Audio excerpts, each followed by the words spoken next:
Men of Claymore, happy Friday. Welcome to our usual update. No, I had a real toss up. I brought two guests. I recorded two different guests this week. One on prayer, Mike Pacer, and really good. He wrote a small book, but powerful book on prayer. I thought would really help you with your spiritual formation. It's done really, really well. And I recorded a show with him.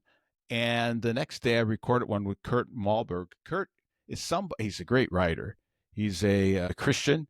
He writes on culture and the Christian life in Australia, and he's taken some heat for that. Not easy to stand up in some of these countries, when you're standing up for what's true, good, and beautiful.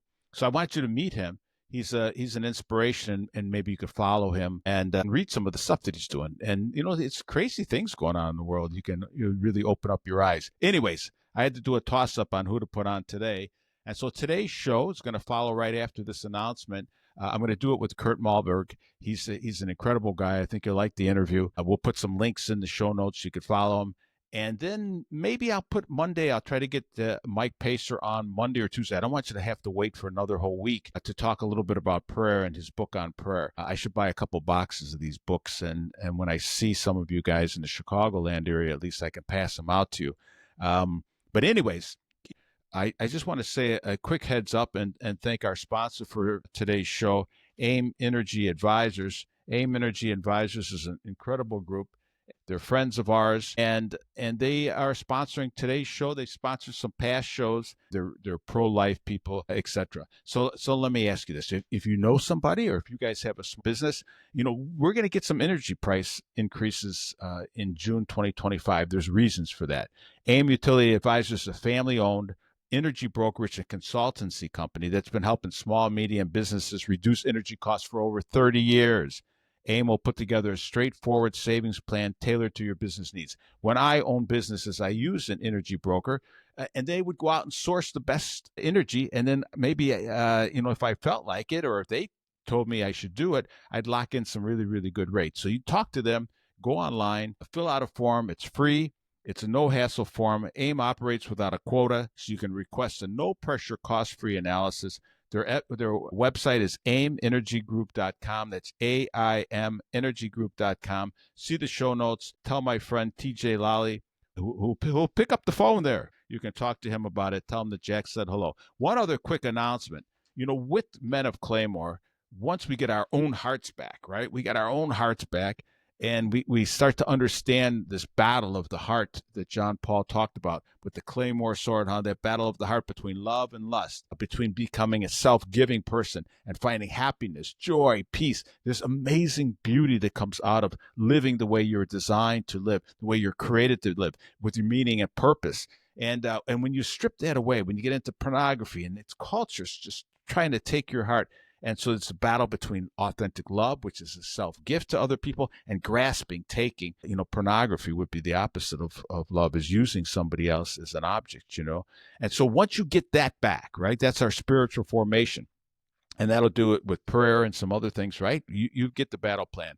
You can download it right from our website. Just go to resources and download Claymore Battle Plan, and you'll have it. Most of you guys know this already. One other thing, once you get your heart back, we want to change the culture. And the way to do that, you have to become pro-life, pro culture of life. And the way we do that is we stand up for life, starting with the infant in the womb, and all the way through till my dad's 99 years old and he's still going. And if we have to take care of him more at the end, so be it. That's how you become self-giving. And the other thing we stand up for is marriage and the family. And so there is an event, if you're in Illinois, we're in the belly of the beast here. I mean, it's amazing, corruption and how they're distorting and destroying children, young children in school with these gender ideologies, etc. You know the routine if you live in this way. If you don't live in Illinois, you can hardly believe it. Anyways, there's a Illinois Right to Life event coming up, and the John Paul II Renewal Center will be there. I'll be there. David Avignone, who most of you probably know, he'll be there. He's our executive director. Their annual Leaders Dinner for Life will be held on Thursday, May 15th at the Drury Lane Theater and Events in Oak Brook Terrace, Illinois. You're going to feature some big names that you know. Abby Johnson, Dr. Anthony Laventino, Dr. Linda Corey, Father Tom Loya, who was just did another event with us, Eastern Byzantine Rite. Oh my gosh, he's a powerful. He loves theology of the body. He loves working with young people. So he's going to be there too. Plus, experience their new pro-life expo, where we're going to be exhibiting Love Ed. Enjoy our open bar prior to starting the program. Get your tickets at IllinoisRightToLife.org, IllinoisRightToLife.org, and I'll put some information in the show notes. Hey, sorry I took a couple minutes here. Let's get ready for today's episode.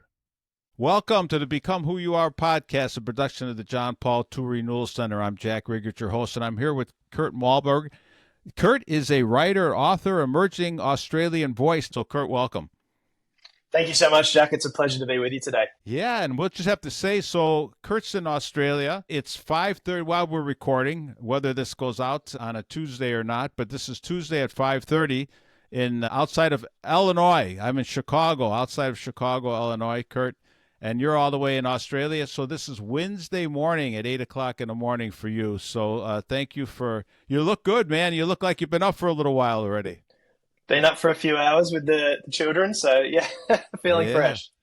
You call yourself I know in some place I read a ghostwriter and some other things. So tell our audience who doesn't know you, they really need to follow you, and we'll get some links in on some of the stuff that you've written. Very interesting topics. So tell us just a little bit about yourself. Yeah, thanks, Jack. So I am from Australia. I'm from the Adelaide Hills, beautiful Adelaide Hills in South Australia. I'm actually married to an American, and she's from Wisconsin, which is just, Milwaukee, about an hour and a half north from where you are by the sounds of it. And so we got married in 2020. We have 2 children and, navigating 2 under 2, which is both a lot of fun and very tiring and challenging, but no, it's a massive blessing. I work with the Canberra Declaration, and one of our big projects, I guess you'd say, is we run Australia's largest Christian news site, the Daily Declaration. So I'm the senior editor at the Daily Declaration. And ghostwriting is something I do as a bit of a side hustle, something I really enjoy, an opportunity to help leaders become published authors, and I find that very exciting. My main ministry, I guess you would say, and work is with the Canberra Declaration and the Daily Declaration. How did you meet this girl from Wisconsin? Yeah, so she was studying YWAM, if you've heard of YWAM, Youth with a Mission, in Australia, and friends of mine from church were doing the same course. This is on the other side of the country in a place called Byron Bay. And a friend of mine basically match made us. She told my wife-to-be that, I think I've met your future husband. Pretty bold move. And then her fiance called me because I was really good friends with him. And he's like, you need to meet this American girl. So we ended up meeting at a conference in a different city, Melbourne. And within a few days, I was like convinced that she was the one. And it just kind of all went very quickly from there. So we've lived back and forth between Australia and the United States, planning to go back to the US again, actually, in a couple of months' time. So it's a pretty exciting. Okay, well, if we can work it out somehow, I'm not too far from Wisconsin. So depending on where we're at in Wisconsin, I'd love to grab a meal with you.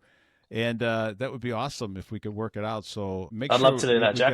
We stay in contact there, right? So definitely two young children. So tell me this: you wrote a piece. What caught my attention this time? You wrote this piece on Australia's most popular state, New South Wales, just made it illegal to pray with someone about their sexuality, even if they asked you to, even if you helped them online from outside the state. With 2 small children, Kurt, I mean, we have to save our freedom, don't we? We have to really save our countries. I mean, this is getting serious. I have my 8th grandchild coming, and I can't give up. I see the sword behind me. It's called the Claymore. It's a big sword. We have an apostolate within our apostolate called Claymore Militus Christi. It's a Soldiers of Christ. It's really for these young guys. So the second thing we're going to get to today, hopefully, is you see the same thing that we're seeing, is that if there is any hope, It's going to be with these young people coming up. So let me get you started on what's going on with Australia. It sounds it sounds brutal. I mean, we're following the UK, of course, and we see this happen in the UK. I think it would have been just like that here in the United States if this election would have went south instead of to Trump, right? Usually, Kurt, I have a Trump hat hanging up in the back over here, but I'm always afraid to offend people, so sometimes I take it down for a little while. But the young people, the reason I have it there is not because we think Trump is Jesus Christ here, right? He's a man. But these young guys that voted for him and really pushed him over the edge into the victory lane were young people. And they don't know exactly why, but they sense something about him, that they said, you know what? There's some hope there. And they voted for him. It's amazing. Yeah. Yeah, I think there's a lot of courage that they see in Trump. And I mean, I agree, there's plenty of flaws in the man. We don't want to elevate him to the place of God or anything like that. I think that's a criticism that is very regularly made, but I don't think that's generally what people are doing. Young people especially are seeing a courage in Trump and other leaders like him around the world. There's not many, but there's a few key leaders, heads of state of different nations. And there's a courage there that we have not seen probably in generations. There's been a real lack of leadership, a real lack of speaking up against some of these really subversive trends all around the world. And I think there's a lot to like about Trump's presidency and his leadership, and the young people are seeing that. And there might be some what I often see is it's the older generations that rely very much on mainstream media who have a real kind of anger or frustration or hatred for Donald Trump even. But I think in a lot of cases that's because they're being told what to think, not even how to think. And the younger people who are maybe on social media or they're tuned out of the mainstream news sources, they see a quality of leadership in him that they respect and they appreciate. And he's standing up against some of the crazy stuff that's going on in the world, like this conversion therapy ban that we're talking about. Yes, you can't make this up, can you? When you see this is a really, we know it's a spiritual warfare out there. And when I started to read, so you had some links in there actually to the anti-discrimination New South Wales piece. I went through some of those frequently asked questions. Kurt, can you unpack some of those? I mean, they're taking this seriously. I mean, they really want to suppress Christianity here and just people in general. They really want to control this here. Yeah, it's pretty concerning. So the very pretext of a conversion therapy ban relies on this false idea that, and I think often they'll use imagery and suggestions that there's some kind of electroshock therapy going on to try to stop people from being gay. This is certainly the rhetoric that has been very public in Australia and probably other nations as well, as they've tried to bring these bans through. And the reality is that stuff might have happened in very isolated instances, perhaps back in the 1970s at the latest. Those sorts of things are not happening at all anymore. And so when they're talking about conversion therapy, essentially what they mean is encouraging young people who think they're gay or who live a gay lifestyle, encouraging them to actually come back to the straight and narrow and follow Christ with their life and with their sexuality. And it's extremely sad because these same governments who are now banning any help for young people who want to, get their life back on track again, are at the same time encouraging people to live a gay lifestyle. They're putting huge amounts of funding into gay pride events, and through health departments, they're encouraging this kind of really perverse sexuality. But the second that a young person wants to find help and hope and freedom from these desires and from these lifestyles, and the second that pastors or parents or teachers want to help those young people come back on track, they are slamming these bans in place, which is incredibly tragic. For that reason, some people have actually called these laws gay apostasy laws. Now, if you're familiar with the Muslim world, it works in a very similar way. In certain very strict Muslim nations, it is illegal to become a Christian. It's illegal to convert from Islam. And if you do, sometimes there's honor killings, there's retribution from the government, but there's encouragement of all sorts to become a Muslim. So it's essentially you've been channeled in one direction, you have to become a Muslim. It's a good analogy. If you do anything but, then there's all sorts of retribution that will come for you. And I think in a similar way, these conversion therapy bans are trying to channel people, almost funnel them into a gay lifestyle. And any second that there's pushback against that, there's bans against it. So yeah, really tragic. And I think gay apostasy laws is a fairly apt description, to be honest. Yes, it is. And when we really, to today's time, conversion therapy is really talk therapy. I mean, that's really what it is. And they even banned the practice of praying over someone that asks them to pray over them. If you think about how far they're taking this thing, it has to blow your mind, right? It's really crazy. So New South Wales is the state that most recently had this law come into effect. The the law was passed actually a year ago, but they put a 1 year delay on it. And I think in some ways that's to sort of trip up the news cycle and almost, cushion the blow so that people aren't so aware of what's going on.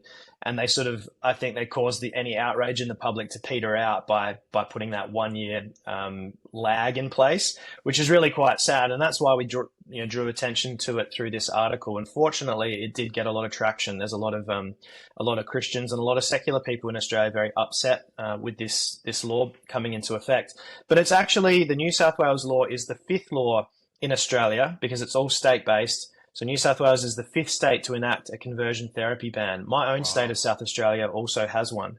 And the New South Wales one is actually not the worst. The one in Victoria, which is the state just south of New South Wales, capital city being Melbourne, they're probably the California of Australia. They've got the most progressive or liberal laws. And in the case of conversion therapy, once again, extremely liberal laws. And by liberal, I mean illiberal, of course, because you can go to jail for up to 7 years in Victoria. Yeah, in New South Wales, it's just 5 years. And in Victoria, there are basically no restrictions on the sorts of bans they've got in place. Whereas in New South Wales, they've worded the legislation such that there are exemptions. So if you're a pastor, you're allowed to speak in general terms about like following Christ with your sexuality and not living a gay lifestyle. You're also allowed to pray in general terms to that effect. But a lot of that stuff, in my view, is essentially the sugarcoating that helped the public swallow the poison pill. Because once you read a little bit further down the legislation, even though it says, you're allowed to pray in general terms, you're allowed to preach in general terms about biblical sexuality, if you start applying the Bible's teachings to a specific individual, so you pray over an individual that they would follow Christ and not live a gay lifestyle, or you in a counseling session or a conversation are encouraging that young person to give up that devious lifestyle and follow Christ, then all of a sudden you are essentially going against these new laws. So it's very tricky language, and the reality is that as soon as you start encouraging an individual young person or person of any age really to follow Christ with their sexuality, you are in contravention of these new laws. Yeah. So, are people being arrested, Kurt, right now for this? Have there been arrests already, or is everybody just, testing the waters here? There haven't been any, certainly no high profile arrests that I have heard of in Australia yet. I'm certain that there are Christians who are, disregarding the laws and praying with and counseling young people regardless. But fortunately, we've not seen any of those, hit the headlines yet. But I believe it's just a matter of time. Just after this article was published, and we're not the only outlet to have published on it, there was a few others, and it made it all the way to the US. If you know Matt Walsh's his podcast, he was even talking about this a couple of weeks ago on his podcast. So a number of smaller outlets like the Daily Declaration made a big song and dance, and eventually podcasts like Matt Walsh's addressed the issue. But on the back of that media frenzy, I guess you'd say, there were a number of pastors from New South Wales who got together and they wrote a letter, and they called it the Open Windows Letter. And essentially they were saying to the government, you might have brought this ban into place, but we're going to defy it. We're going to be like Daniel. We're going to keep our windows open. We're going to continue praying the way we always have, which means that if a young person comes to us and they want prayer and help with their sexual identity issues, we are going to pray for them like we always have. We're not going to regard these new laws because we recognize God's law above this new state law. When you're speaking of that right now, are these evangelical churches? How about the Catholic Church? Are they doing anything there, or are they chickening out, Kurt, in there? And you know what? And I don't want you to say anything that's going to get you in in any more hot water than you probably can get yourself in. So if you want to decline on something, or you just let me know, right? Oh, no, that's not a problem. Look, I think it was probably started by evangelicals, this letter. And perhaps I'll bring up the website just so that I am accurate on it. The website is openwindowsletter.com. And if you scroll down, you can see people who have signed it. I would imagine that there's definitely Catholic leaders who have signed it. I've just keyword searched the word Catholic and it's come up 13 times. So there are at least 13 Catholic leaders in Australia who've signed this letter. And I would say that in Australia, we are seeing similar things to the rest of the Western world, America as well. Perhaps the majority of Catholics, like the majority of mainline Protestants, and maybe even a significant portion of evangelicals are simply going along with, these really illiberal laws. But there's a small contingent, those who've not bowed the knee to Baal in every denomination who are saying, you know what, we're not going to stand for this. So there are actually some amazing Catholic allies in Australia on these issues. Just to tell you about another initiative that I have been a part of, last October on Reformation Day, All Hallows Eve for the Catholics, we released the Australian Creed for Sexual Integrity. So if you Google search, even if you just Google search Australian Creed, it should come up. But the full name is the Australian Creed for Sexual Integrity. And this is about a 200 and something word creed, very much in the spirit of the Apostles' Creed, the Nicene Creed. We realize it's, it's 2024, so it's not going to have that same historic depth to it. But the intention is the same, that Christians from all around the world would end up coming into agreement with this creed and signing it and sharing it and even using it in worship services and in discipleship contexts. Really? And it's a statement essentially to say this is what the Bible has always said about sexuality, and regardless of what else happens, what else the world is saying, we're going to stand firm on what the Bible says. And there have been a number of key Catholic leaders who have signed that creed, one in particular who was really very involved in the drafting process. His name is Archbishop Julian Porteous. He's the Catholic Archbishop of Hobart, which is the capital city of Tasmania, the island state in Australia. There've been some awesome Catholic allies who we have worked very closely with for that creed. So perhaps I can share the website of that with your audience as well. It's simply australiancreed.org. So australiancreed.org. So I encourage your viewers and listeners to have a read of that creed. It's like a 1-minute read. And if you agree with it, and I'm sure many of the listeners will, then you can just add your name to the bottom and sign the creed. We've currently got almost 6,000 signers and about 300 initial signatories. So people who either contributed to the drafting process or very early on put their hand up and said, yes, as a Christian leader from Australia and from other parts of the world, I definitely stand in agreement with this and I'd love to add my name. So I encourage your listeners to go take a look at that. Well, good. The USCCB here, the United States Conference of Catholic Bishops, put a piece out, quite an extensive letter out called Male and Female, He Created Them, some years ago, pushing back on all this stuff, and very, very clear, very beautifully written. So, that's awesome. That's why I asked about that. Yeah, we're going to have to stand up for this. At the end, what would you say it underlines all this? If I'm a young person and I'm confused about our sexuality, look, I'm with the John Paul II Renewal Center. We're speaking to young people all the time about these issues. Most of them, Kurt, have been indoctrinated in our school system. Is the public school system is really bad here as far as pushing these ideologies down. I'm in the state of Illinois. We call it the belly of the beast here, where the government is just driving this. We call it the national sex ed standards. They're putting this into the school. They're starting with kids in kindergarten, first grade, second grade, talking about this. So we're really in a battle here against all of that too. But the young people that we're speaking to are just really confused most of the time. You know what happens, Kurt? From a young person's perspective, they're brought up into this pornographic culture. They're indoctrinated in their school systems. And so they're just confused, really.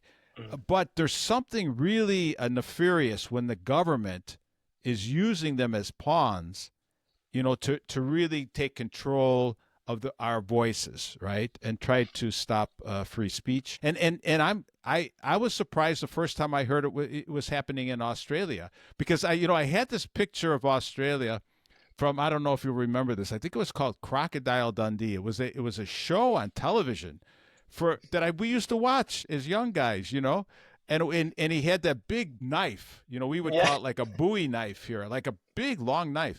Now they don't even so I'm thinking that there's no way that the Aussies are going to let this stuff happen, but it just slowly came, it kind of bubbled in, just like I think it did in Canada to north of us. Yeah. In the United States here, Western Europe has been in decline for a long time and just accepted all of this. Yeah. It's kind of amazing to me. They took your guns away, right? And I read, and I don't know if this is true, but you can't even walk outside with a knife anymore, right, for protection or anything. So I don't know the specifics on that one, but yeah, certainly Australia has very much moved down that sort of progressive conveyor belt like most Western nations have. The way I'd probably see it is that Western Europe has gone furthest in that direction fastest. Second to that, probably the UK. And then I'd say Canada is close behind, if not up there with the UK. And Australia would be next. And then I guess the United States. So where, in terms of going down that progressive Alice in Wonderland rabbit hole, I would say the United States has been the slowest of the Western nations to do that. And at a guess, Australia would be the second slowest. So praise the Lord for that. But, we are still moving in the direction of the UK and Western Europe and Canada, I'm very sad to say. yeah, we really see. It's interesting. I did a presentation over the weekend here, and it was speaking to a pretty diverse group. And I said, we were talking about the spiritual battle, and I said to them, in a way, don't get too demoralized. I said, these were a lot of Catholics, but some Christians. We're all Christians, but some non-Catholics, I should say. Yeah. And so we're in this mixed kind of audience. And I said, in a way, if we took God out of our own hearts, Kurt. We took him out of our marriages. We took him out of our education system, out of our culture, and out of our nation, and nothing happened. Nothing bad happened. I would think I'd be a little disappointed in a way, right? I mean, we hate evil. We hate what's going on. But on the other hand, I think, well, maybe we don't need God, But that's not what happened. That's not what happened. That's such a good point. Yeah, people get really confused. There's a constitution. There's 4 constitutional documents that came out of Vatican II. One of them is called Gaudium et Spes. And in there, it says, when God is forgotten, the creature itself grows unintelligible. We no longer know who we are. When I first read that, Kurt, many years ago, I thought, okay, I kind of get that. But then I went back a couple years ago to look at that again. When God is forgotten, the creature itself grows unintelligible. When I'm speaking to young people, that's really seems to be happening. We really lose our identity. And when you lose your identity in your inalienable rights given from God, then the power just goes to the government, and the government gives and the government can take away. I think that's where we all find ourselves now. I think you're right. And look, there's a mindset, I think, in a lot of Christians that says, let the government do what it does, let the church do what it does, separation of church and state, and the church can kind of just go on its merry way. But the reality is, and I think behind that view is a very Greek understanding of, separating the secular from the sacred, and almost this fanciful idea that the church can continue operating as it always has, even as the government, encroaches more and more in our lives and becomes increasingly secular. But as you've said, the reality is that when you remove God, not just from not just from obvious places, but you remove him entirely from the state, from the government, and from the culture, there are major effects that take place. And this is something that took me a long time as a Christian to realize was happening. And I think a lot of Christians are very reluctant to acknowledge it, because then all of a sudden it means that, Jesus has to be Lord of politics. He has to be Lord of every area of our lives, not just church, not just private worship, but Lord of education, Lord of government, Lord of all of these realms that we've sort of surrendered to the secular state. And when you take God out of all of those parts of our lives and of our culture, there are major, major problems that come about. And the one that you've raised a few times is with young people and the confusion that they experience.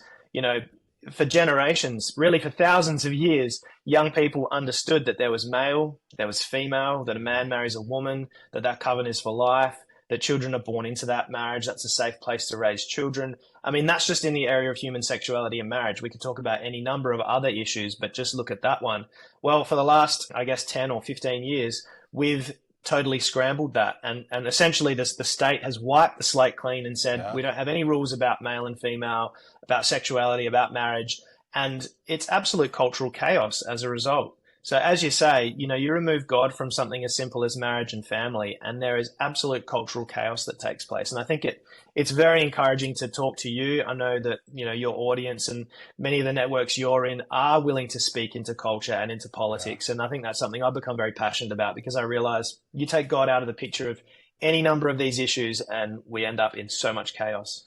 Yeah, what we speak to a lot here is that people get, to your point, the separation of church and state. But what happens is, if I'm a Christian and if I have these beliefs, my job and my task is to take those beliefs into my occupation. In other words, we don't want to become a state that says, look at, you have a specific religion here in the United States, right? But it's up to Christians to act like Christians in my job. If I'm in finance, if I'm in politics, if I work at a hospital, we have to bring that faith out. And I think that's what scares people. And on the other hand, really, it lifts people up. In other words, if I'm on fire in my heart for Christ, I realize, yes, he's asking me to go out there and speak. But there are groups of people, there are these sparks, and we see it in the young people. And this is why I think the work that you're doing is so important, Kurt, because I almost gave up on some of the boomers, even many of the millennials. But those young people, so Gen Z is high school here, it would be like 13, 14 years old to maybe 27 or so. But I would even go a little higher. We go up to 30 here. We're speaking to them. And they're looking for direction, and they're open. This is a great time to evangelize, and it's a hope. It's a hope for our nation, right? These old people are I don't know if we can change them, Kurt, but let's talk a little bit about the articles that you wrote about, you wrote one on the United States, that the future, I think you call it the future is in conservatism, right? Something like that. Very good article. I'll link it. And then you wrote also about the UK. So you saw, you were talking about the young people in the United States and also in the UK. And there was enough young people, like I said, they really turned the vote around for Trump. So it's very exciting to see that from when we want to evangelize and people are asking questions, and so they're open, right? And when you have the answer, it's really gratifying, right, to be able to share our faith in those. Yeah, totally.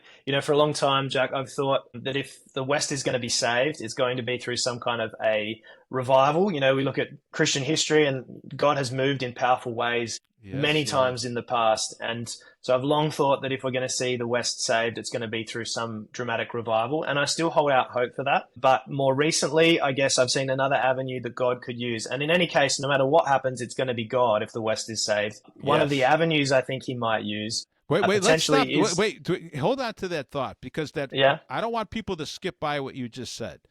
This is a spiritual battle. And if we're not praying while we're acting, right, it ain't going to happen, Kurt. This is really a spiritual battle. And you're right. God is going to surprise us. He always surprises us. But I want to interrupt that. You just made a great point there that, this is going to take prayer and action together. Yeah. And the one without the other is not gonna make it. But anyways, go ahead. Thank you. Yeah, so I think revival is still a very possible, means God will use. But another means I've seen as a possibility rise up in recent years is this younger generation. Like you say, I've written recently both on the US and the UK. I believe it was the New York Times that made the point, or one of the people that were interviewed for an article they wrote, that there's a really strong connection essentially between conservatism.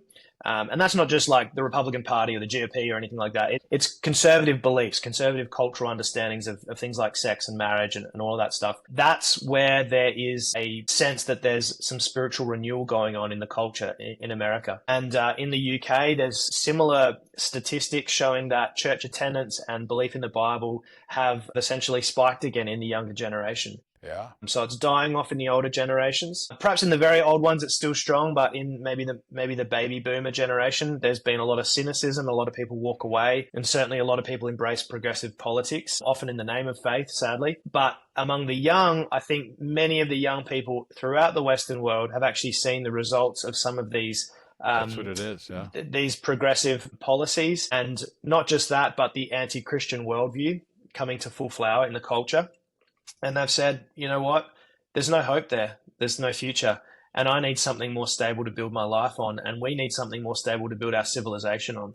And fortunately, many of those young people are starting to realize that God is the answer. Yeah, it's amazing, isn't it? When you think about these young people are growing up in the most toxic culture, maybe in history, when you add in the phones and the social media and all the ways that this can attack them, right? And yet the human heart is amazing. I'm looking at a young guy, Kurt, in you. And you have the courage to stand up, right? To do this. I mean, you're gonna, you're gonna be a voice for these young people. You are a voice for these young people, and that's why I wanted you on this show. And I want to make sure we get some links in the show notes for people to follow you and read you because they need these mentors like you, and they need to look at someone that says, I have the way. In other words, when we saw these people, these young people, they weren't voting left or right. They weren't voting Democrat or Republican here in the United States. They were voting populist, but they were voting for Trump. They were voting for a person. Now, when you can introduce them to this other person that you and I are talking about here, that also will bring them hope, they hear it. See, here's my point. The human heart is made for more, and these young people are now looking. And now when you can say, hey, you remember John 1, when I came back into the church, I'm reading through the Bible, right? And I read the first chapter of John. And John the Baptist had said, he's baptizing, and Jesus comes down. He says, the Lamb of God who takes away the sins of the world. He's all excited. And two of John the Baptist's disciples start to follow Jesus, right? And Jesus turns and he says something very cool and these young people love this. What do you seek? No propaganda, no ideology, no shoving anything down your throat, no moralizing even. What do you seek? And they said to him, Rabbi, which means teacher, where are you staying? In other words, we heard something, we feel something. Now let's get a little more. And then he just says, come and see. Come and see the person, huh? And so I think this is very exciting to me, and who knows what's going to happen. I mean, it's a crazy world. Now, before I get too far off tangent, you have an election coming up. We just had one in Canada, right? And and you wrote about this. What did you say? Do you remember what you said about how he got elected? Let's see if I have it. We have an enormous blah blah blah blah blah. I have to read what you wrote. Let me see if I can find that. But you probably here it is.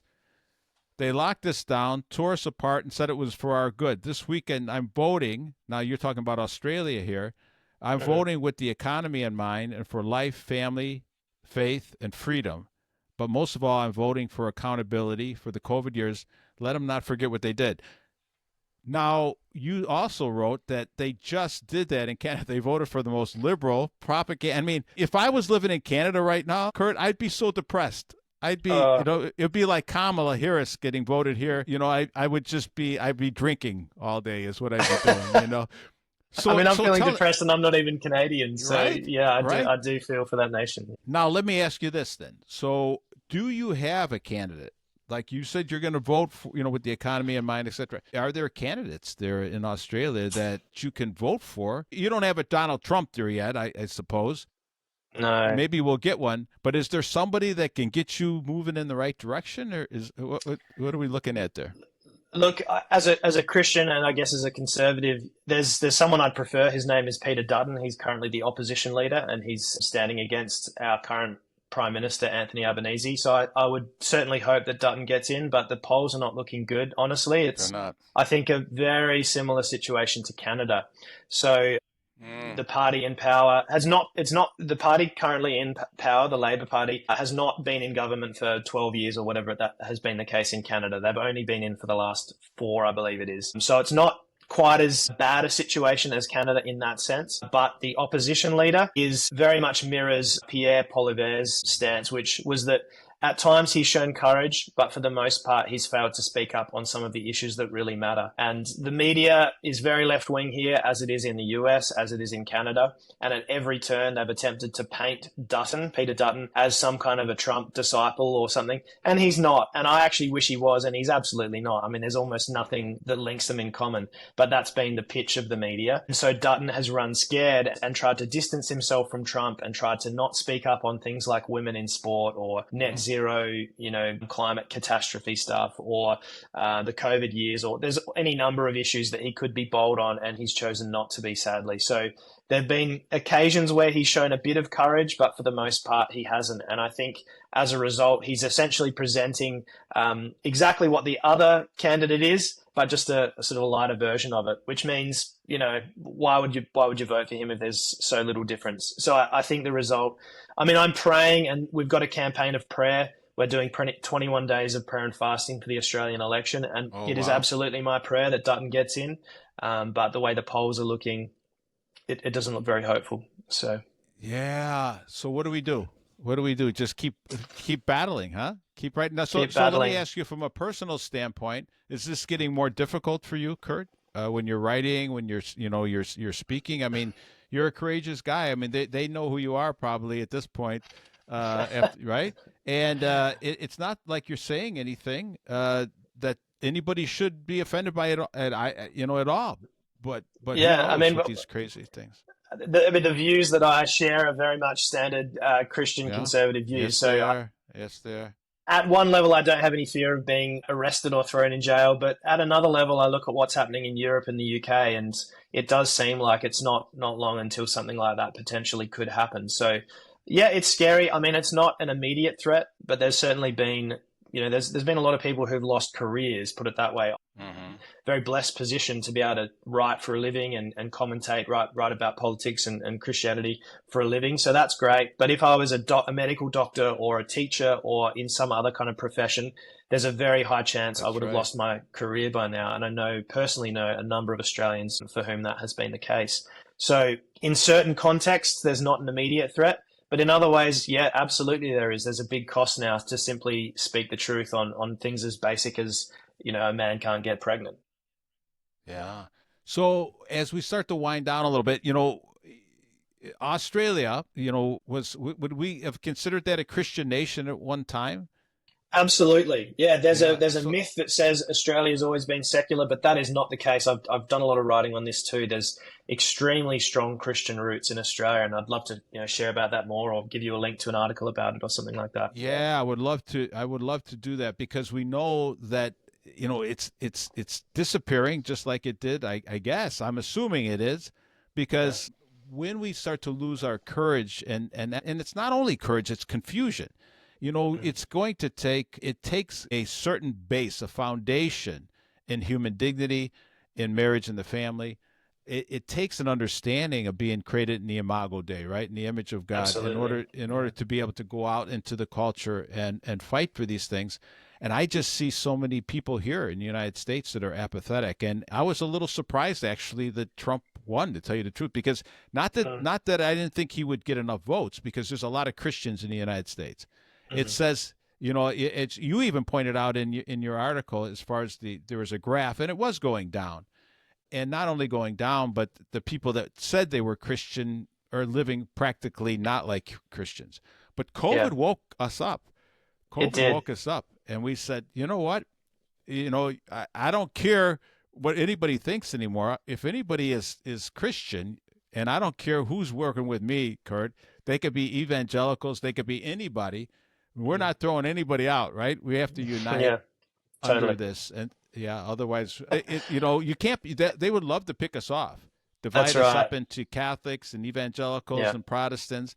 Most of the Protestants here, unfortunately, and I shouldn't say, I'm generalizing, but many of their churches have given into the gender ideologies, and they have, sadly, the mainline denominations. I wrote an article about that on the Daily Declaration recently as well. The PCUSA, Presbyterian Church of USA, has closed up. Well, the PCUSA has just closed up its mission arm. So it's for 200 years sent missionaries all around the world, and they've just shuttered their missions department and said we're not keeping any missionaries on the field anymore salaried. And at one level, that's very sad, and you could look at it as a funding issue and stuff. But more broadly, they've had major decline in their numbers in that denomination for many, many years. And if you look below the surface of even that, what's the reason? Well, they've compromised on sexuality, they've compromised on marriage, they've compromised on all sorts. They're ordaining gay and transgender people in that church, if you can even call it a church. So people are running out, Kurt, to your point. That's right. Very quickly. People and if I go to church and you bring the culture into the church, I think, well, why do I need to go to church? I can get all of that out there, right? yeah, exactly. I can just get brainwashed at my local public school or whatever. Why bother going to church on a Sunday too? Yeah. How are the schools, the public schools? Are they also indoctrinated with all of these gender ideologies and things, would you say? Yeah. I would say that maybe the gender stuff has not been pushed as extremely in Australia as it has been in the US in our public schools. But there have been other things they've pushed very strongly on. So, for example, the decolonization narrative, the idea that the white man is evil and we have to perpetually apologize for sins that were committed by our ancestors 200 years ago. And that sort of narrative has been extremely propagandized to the young people in the public schools. So that's a real battlefront in Australia right now. Yeah, we have some of the same thing. We call it critical race theory, right? CRT and gender theory. Well, listen, give us some links because I want people to read some of those articles, and where can they find you at? Because you write for a number. When I start looking at the things that you write, do you have a central place where we can go and find that, or you tell us how? What's the best way to follow you if people want to follow you?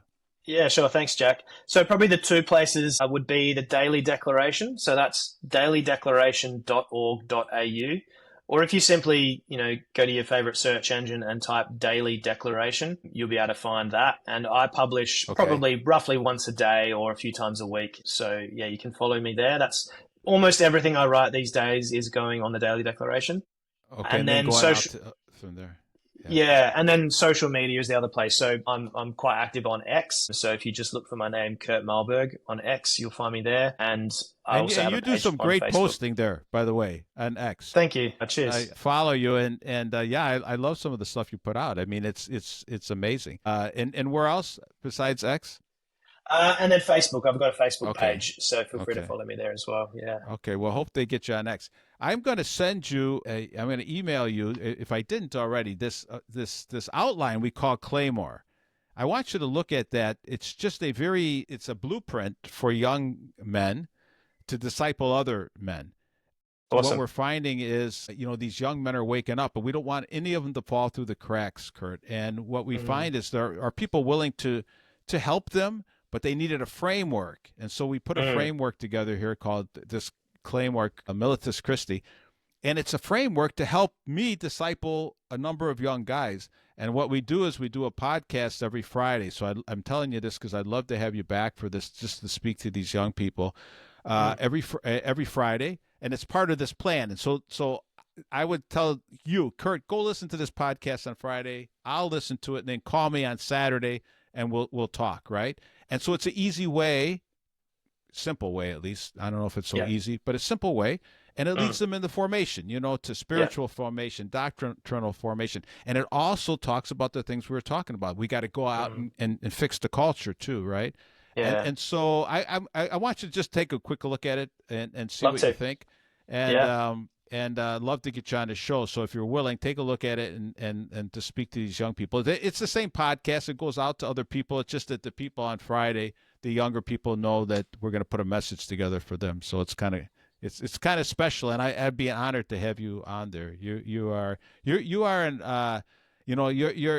really inspiring. The way you speak, the way you write. And you're bringing a couple of children into this world. You have courage. We know you have courage, And my son is one of my kids is just having his fourth. And I tell him, I said, Jake, he's 30, probably 38, maybe going on 39 now. And I tell him, I said, thank you for your courage. And I really mean that. And as a father and grandfather of these kids, I'm staying in the fight because of that. And it's very exciting to me again. And I think we owe that to this younger generation. So thank you so much for your voice. I really appreciate it. Yeah, thank you, Jack. Thank you for your words of encouragement and for having me on today. It's been a real pleasure. Yeah, well, don't go away. Yeah. I'm gonna hang up here, but don't go away just for a second. All right. Goodbye, everyone. Awesome. Thanks for listening in today. We appreciate it. Talk to you again soon. Bye-bye.